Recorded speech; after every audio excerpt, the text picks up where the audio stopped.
Whiteman Air Force Base sits strategically in flyover country, about an hour 15 minutes east of Kansas City. It's home to multiple units, including the B-2 stealth bomber. Now one of those is scheduled to lose its airplane. An Air Force decision that, as Fox 4's John Holt learned, could impact a friend or coworker and the region's economy.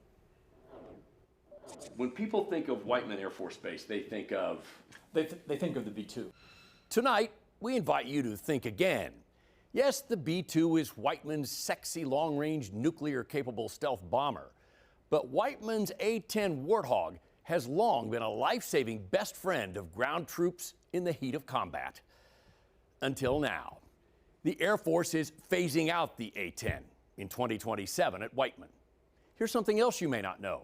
While the B-2 wing is active duty Air Force, the A-10s of the 442nd Fighter Wing are reservists, pilots, maintenance crews, support staff.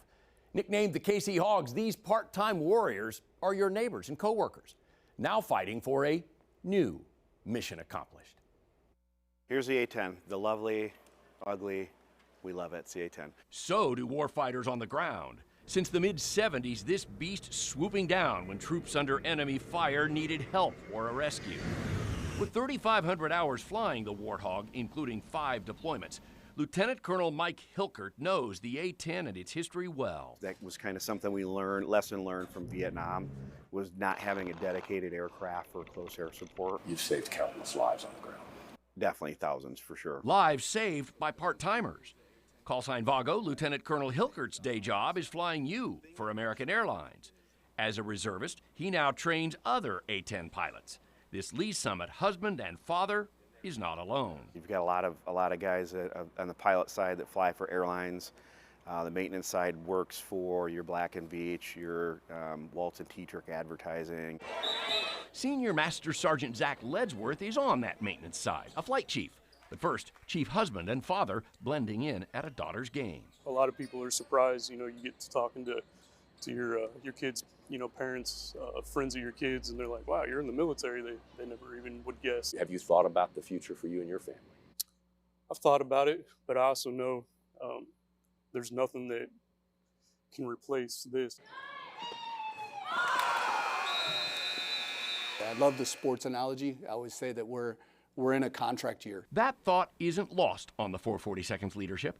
Chief Master Sergeant Nathan Parks and Wing Commander Mike Leonis understand the Air Force is retiring their fighter to free up money for a new generation of fighters and wars of the future.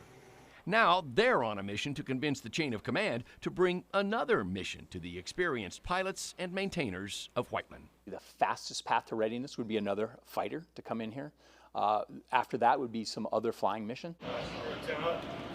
To keep the 40 pilots and 550 maintenance support crews who also train pilots and maintainers from around the country, and who, Whiteman says, pump $150 million annually into the economy, from nearby Knob Noster to the Kansas City suburbs reservists call home, and who, in this so-called contract year, have 80 reservists deployed now, others lining up for a summer deployment in spite of their unknown futures. We'll have more volunteers than we have, more people in line than we have slots to go. It's what we train for, and it's what they love to do. I think there's something different about the Midwest and the value that the people bring in regards to patriotism, work ethic, their family values. It's that resume wing leadership is laying out, even as other bases already know their fates, leaving Whiteman A-10 pilots and crews in a holding pattern for now, but confident in what their resume offers. Doesn't matter. It doesn't matter. What plane is chosen.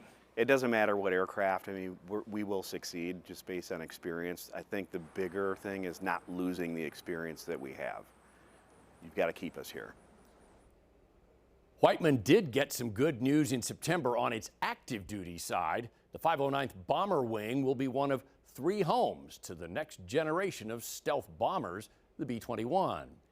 As for the 442nd Fighter Wing's future, we'll continue our coverage with Missouri Congressman Mark Alford, who serves on the House Armed Services Committee, and Congressman Emanuel Cleaver.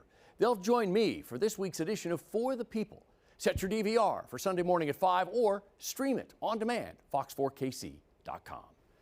John Holt, Fox 4 News, working for you.